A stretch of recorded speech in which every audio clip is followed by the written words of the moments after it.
Je suis Sofiane Zermani, en qualité de président d'honneur du Festival de Valence Scénario. Est-ce que tu peux nous dire en quelques mots pourquoi il faut absolument voir ton prochain film, Le Roi Soleil? Parce que je pense que si c'est pas le meilleur film dans lequel j'ai joué, il est dans le top 3. Parce que c'est un scénar de fou de Vincent Cardona et de Olivier Demangel. Que le casting est fou, qu'avec Pio on se tapait des barres.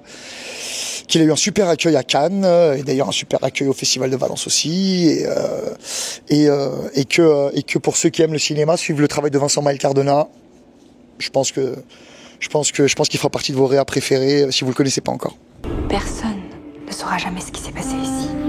Qu'est-ce qui t'a amené progressivement vers le cinéma? Je me suis lancé nulle part, moi. C'est un peu le cinéma qui est venu me chercher, avec des réas qui avaient envie, et on se mettait un peu en scène dans les clips. Ça a donné envie à un premier réalisateur qui a fait ce court-métrage à l'époque.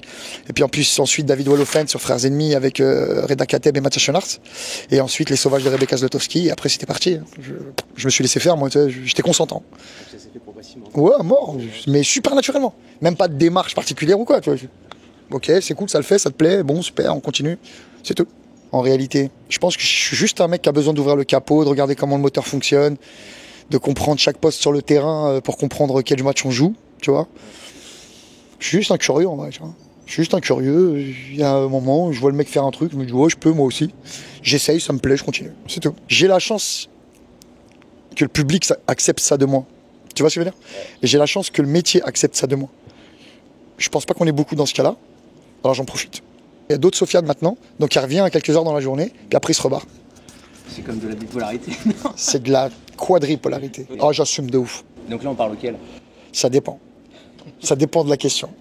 Tu as dit l'année dernière, j'arrête de faire des albums. Est-ce que c'est toujours d'actualité? Ouais, c'est toujours d'actualité, bien sûr.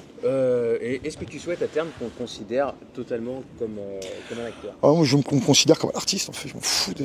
Si j'ai envie de chanter demain, je chante. Si j'ai envie de faire du théâtre, je fais du t'emmerde.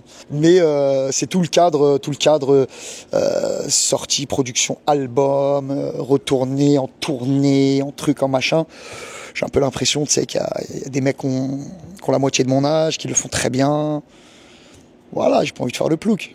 Tu es un artiste complet qui n'a pas d'étiquette. Et je me fais plaisir, okay, selon l'humeur de la journée. De quoi es-tu le plus fier aujourd'hui dans toute ta carrière? Mes gosses. Mes gosses. Non, en termes de boulot, tu veux dire? Ouais. En termes de boulot, c'est qu'on accepte tous les Sofiane que je suis aujourd'hui. C'est qu'on me connaît, on me connaît au théâtre avec une certaine élocution, on me connaît dans la rue avec une autre, on me connaît au cinéma avec une autre, on me connaît avec un langage business, avec un langage artistique, et on les accepte. Et je me sens privilégié de ouf.